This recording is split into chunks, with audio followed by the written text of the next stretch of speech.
can find particles dispersed in a turbulent flow in many situations in nature and in industry. So for example, you had this Iceland volcanic eruption which caused major air travel disruption because volcanic ash particles were dispersed all over the place in northern Europe.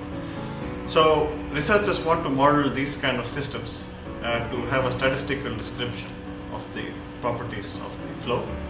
So the key parameters in such a problem are the Reynolds number, the density ratio, which is the ratio of the particle density to the fluid density, and then the size ratio, which is ratio of the particle diameter to the smallest relevant length scale of the flow.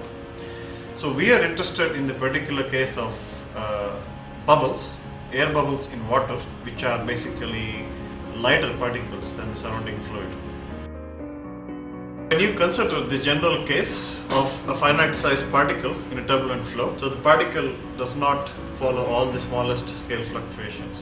This means there is an effect of the finite size. Also, because the particle is big, there is probably an effect of gravity. So we will actually focus on these two interesting issues. So the experiments are conducted in the Twente water tunnel at the University of Twente.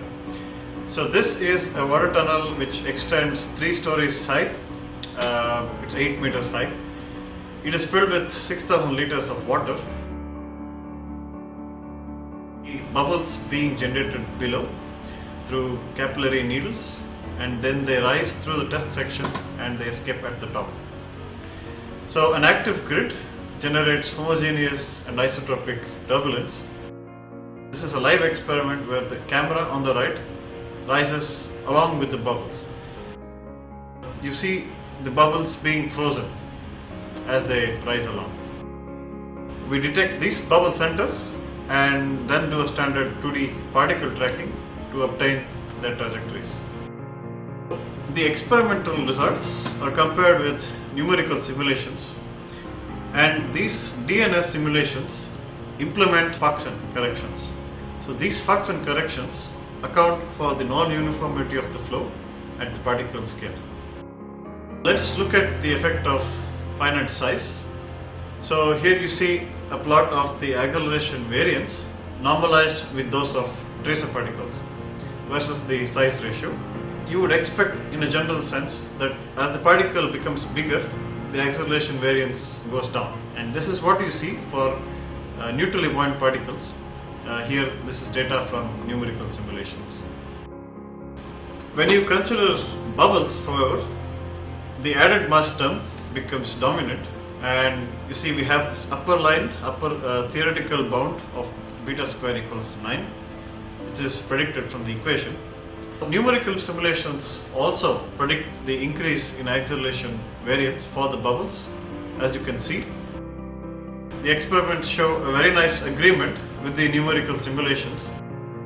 Let's look at the effect of the size on the acceleration PDF. So here you see a result for microbubbles, which from a previous study we've established that they almost behave as tracer particles.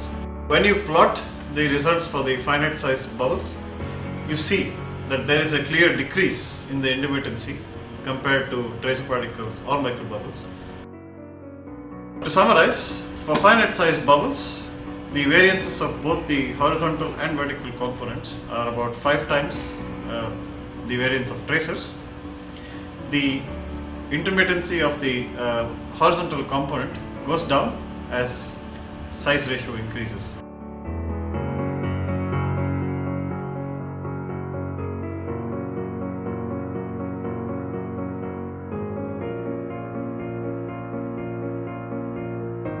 Thank you for your attention.